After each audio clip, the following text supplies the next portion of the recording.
For generations, he has been known as the poet laureate of American music, the gentle outlaw, the very embodiment of laid-back cool.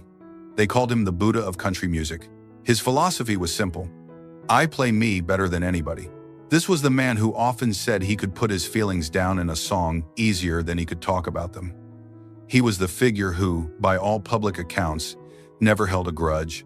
But that peaceful narrative, according to those closest to him, was a carefully constructed lie. Willie Nelson, now 92, has finally put down his peaceful facade and done the one thing everyone thought impossible for the red-headed stranger. He has named names. After a lifetime of turning the other cheek and forgiving the unforgivable, a silent wound has opened, revealing a list of 7 artists who didn't just cross him, but who betrayed his deepest faith in country music, mocked his integrity, or turned friendship into a bitter, irreparable war. This isn't a simple list of industry rivals, it is a catalog of heartbreak. Some were legends with whom he shared the stage, some were like brothers who rode the same buses, and one was the last person on earth you would ever believe he truly hated. These are the scars that time could not heal, because as Willie Nelson himself once confided to a friend, sometimes words don't fade, they stain. Tonight, we pull back the curtain on the final, explosive grudges of a legend. This is the ultimate betrayal, the list of 7 artists who broke Willie Nelson's heart. We are counting them down from the least shocking to the devastating, most painful betrayal. Top 1. Garth Brooks, the showman Willie never trusted. We have arrived at the most shocking entry on Willie Nelson's list, the man everyone else calls a hero, Garth Brooks. At the very top of Willie Nelson's hate list sits the showman Willie never trusted. The irony still makes old Nashville insiders shake their heads. Brooks built an empire out of country music, selling out stadiums with an unmatched flair for spectacle. But Willie Nelson swore that Brooks also killed country music's soul. The conflict was purely philosophical. It was the funeral for authenticity. In the 1,990 seconds, while Willie was still touring dusty county fairs with his beloved guitar trigger on his knee, Brooks was flying across arenas on wires, surrounded by fireworks. To the crowd, it was magic. To Willie, it was a betrayal of the genre's core honesty. He famously told one of his bandmates after watching a performance, "You can't sell struggle if you've never lived it." He viewed Brooks's massive, choreographed stadium shows turning hits, like Friends in Low Places, into what felt like a Broadway show as fundamentally dishonest. The tension exploded one night in 2004 at the Country Music Hall of Fame. This was the ultimate, climactic, awkward moment. Brooks stood on stage, smiling, praising Willie as the conscience of country music. It looked touching on camera. But backstage, Willie stared Brooks down and quietly delivered the most devastating line of the entire night. "Next time, sing it like you mean it." That sentence spread through the industry like a storm. Since that night, Willie has refused every duet, every shared stage, and every photo opportunity involving Garth Brooks. He simply could not stand what Brooks had turned the genre into: plastic perfection. For Willie Nelson, the man who prided himself on truth and simplicity, Garth Brooks represented the ultimate commercialization and corruption of the music he devoted his life to. The legacy of Willie Nelson, the gentle outlaw, is now complicated by this final, explosive list of grudges. The man who seemed to forgive everyone actually carried 7 indelible scars, each representing a painful betrayal of music, friendship, or authenticity. The list reveals Willie's unshakable criteria for respect, a final testament to the outlaw code he lived by. It was not just about music, but integrity: Kid Rock, who lacked professionalism; loyalty: Merle Haggard; and Chris Christopherson, who both mocked him publicly as a mascot; Heart's Shania Twain, who traded country's bleeding soul for sparkle; Principal Toby Keith, who used music to divide rather than to heal; and most painfully, Brotherhood Waylon Jennings, who succumbed to jealousy and betrayed the movement. But the top spot, reserved for Garth Brooks, cemented Willie's final judgment on the industry. He despised the plastic perfection that replaced the raw, bleeding honesty of the outlaw movement. These grudges were not born of petty rivalry, but from a lifelong dedication to a pure vision of country music that he felt was systematically destroyed by those who valued spectacle over substance. This story serves as a final, powerful reminder that even the most peaceful legends have their limits, and that sometimes the deepest pain comes not from enemies, but from those you once called brothers. What do you think? Was Willie Nelson right to cut them off, or should time have healed those wounds? Let us know in the comments below. If you were shocked by any of these names and the devastating stories behind them, hit that like button. And for more deep dive investigations into the scandals, conflicts, and awkward moments that shape Hollywood and music history, subscribe to Behind the Lights and turn on notifications. Top 2. Waylon Jennings, the brother who turned his back. The ascent to the most painful grudges begins with number 2, Waylon Jennings. This entry is a testament to the depth of Willie Nelson's pain, as Waylon was the one who hurt him the most. This was not some industry rivalry, but family turning cold. Willie and Waylon built the outlaw movement together. They were the primary architects of a sound that revolutionized country music, creating an identity that rejected the Nashville machine. However, behind the genuine brotherly friendship, a corrosive force was waiting its turn: jealousy. The crack in the relationship started with fame. By the late 1970 seconds, Waylon reportedly hated how every headline focused on Willie and Waylon, never Waylon and Willie. He allegedly started showing up late to recording sessions, drinking harder, and arguing over album credits. Those close to them said Waylon would roll his eyes whenever someone called Willie the face of outlaw country. The tension became a confrontational, awkward moment in the studio one night. Waylon snapped, shouting, "You're too stoned to play straight." Willie just smiled and said nothing, but he never forgot the verbal attack on his professionalism. The friendship cracked for good after a joint interview in the early 1980 seconds. Waylon, perhaps half joking but fully fueled by his resentment, called Willie a hippie in cowboy boots who forgot where he came from. It got a laugh from the reporters, but not from Willie. He quietly walked away after the interview and stopped calling. They never repaired the rift. When Waylon Jennings died in 2002, Willie Nelson did not attend the funeral. He sent flowers and a handwritten note that was both a farewell and a confession of pain. "See you on the road somewhere." Those who knew him said it was Willie's way of saying goodbye and also admitting the pain never really healed. This personal, painful feud remains one of the greatest tragedies in the history of country music. Top 3. Toby Keith, the patriot who pushed too far. We now confront a conflict rooted in politics and pride, securing the number 3 spot: the bitter, protracted feud with Toby Keith. Willie Nelson didn't just dislike Toby Keith, he despised what Keith turned country music into. For Willie, a man whose musical identity was tied to counterculture and peace, the dividing line was clear. He once stated, "A guitar should never wave a flag," a direct shot at Keith that everyone in Nashville understood. The fallout started in the early 2000s, right after Toby Keith released the post 9/11 anthem, courtesy of the Red, White, and Blue. The song turned into an immediate national anthem, but Willie thought it was nothing more than propaganda. The awkward moment that shattered any hope of coexistence occurred at a veteran benefit show in Austin. Willie Nelson had agreed to perform for unity, a message of healing and solidarity. Toby Keith took the stage after him, however, waving the flag, shouting slogans, and turning the concert into what Willie saw as a campaign rally, not a show of support. Willie watched from backstage, disgusted. When Keith walked off, Willie stopped him cold and delivered a devastating line: "You're using music to fight, not to heal." Toby Keith reportedly just laughed and walked away. That dismissive laugh became the point of no return. Willie pulled out of every future lineup that featured Toby Keith. He refused to even appear in the same benefit circuits. Behind the scenes, he famously called Toby's act a commercial wrapped in camouflage. Years later, Toby Keith attempted to reach out through a mutual friend, sending a message that he meant no harm. Willie Nelson never answered.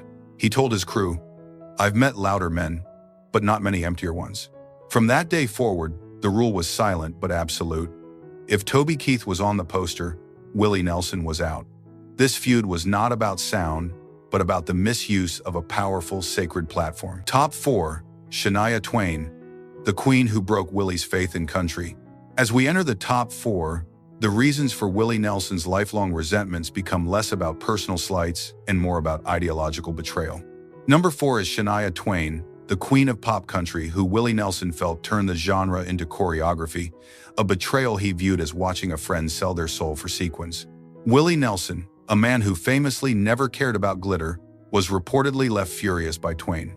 He once joked that her concerts looked more like Vegas than Nashville, and he wasn't smiling when he said it. For Willie, who spent his life chasing truth in every verse, and who defined the outlaw movement by its raw authenticity, watching Twain turn country into polished pop spectacle was a cardinal sin.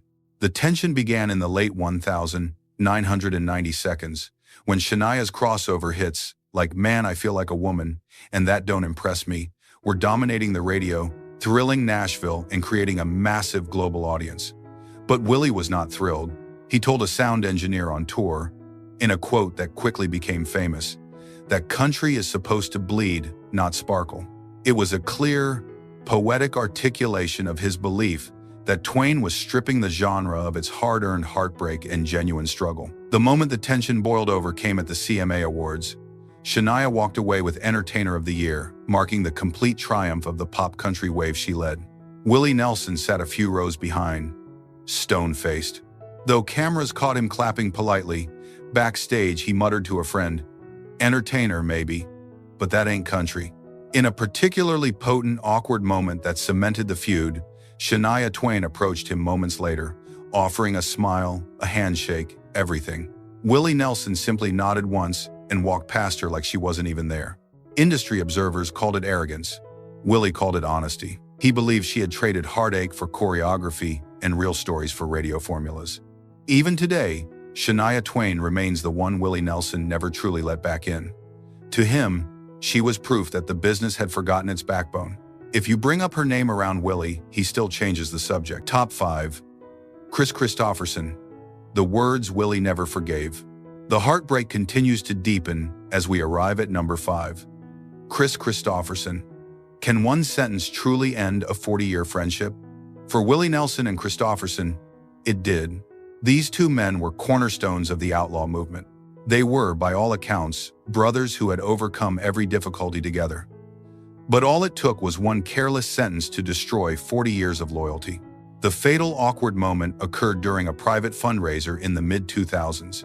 The room was intimate, filled with fellow songwriters, a few reporters hanging in the back, and whiskey on every table. Willie had just finished performing a quiet political ballad about farm workers and war, the kind of song that speaks to his deep, enduring conscience. When he stepped off stage, Kristofferson, reportedly half-buzzed, leaned into the circle around him and delivered the fatal blow. Willie's turned into more of a mascot than a musician. Laughter followed, but not from Willie. He heard it. "Friends present that night," said Willie, froze for a moment, absorbing the words that were almost an exact echo of the insult Merle Haggard had thrown. But coming from Kristofferson, a man who understood the weight of a lyric and the depth of Willie's commitment, it was infinitely worse. Without a word, Willie turned and walked outside. The next morning, his assistant canceled their next planned duet. From that day on, Kristofferson's calls went unanswered. When people asked about the sudden, shocking break, Willie's public statement was an exercise in quiet devastation. Sometimes words don't fade, they stain. That was all he would ever publicly admit. Kristofferson tried to apologize later through a mutual friend, but Willie refused to talk.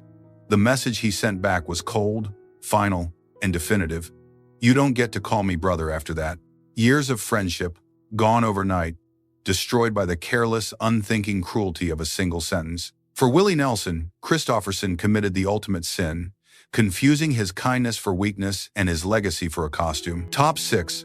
Merle Haggard, the friend who crossed the line.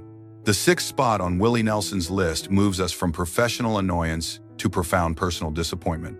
This entry is Merle Haggard, a man who was not just a fellow musician, but a brother with whom Willie rode the same buses, wrote songs in the same motel, and built the very foundation of the outlaw country movement.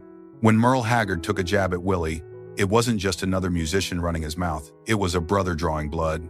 The conflict that shattered this legendary brotherhood stemmed from a betrayal of trust and a public mockery of Willie's core activism: cannabis. The two men had a complicated history of collaboration, navigating the social divides of country music. Haggard, the celebrated writer of the politically conservative anthem, Okie from Muskogee, and Nelson, the hippie in cowboy boots, found common ground in their shared love of true country music. The issue started small, with Merle joking during interviews that Willie's weed activism had turned him into a mascot, not a musician. Willie initially brushed it off, recognizing Merle's tendency toward playful provocation.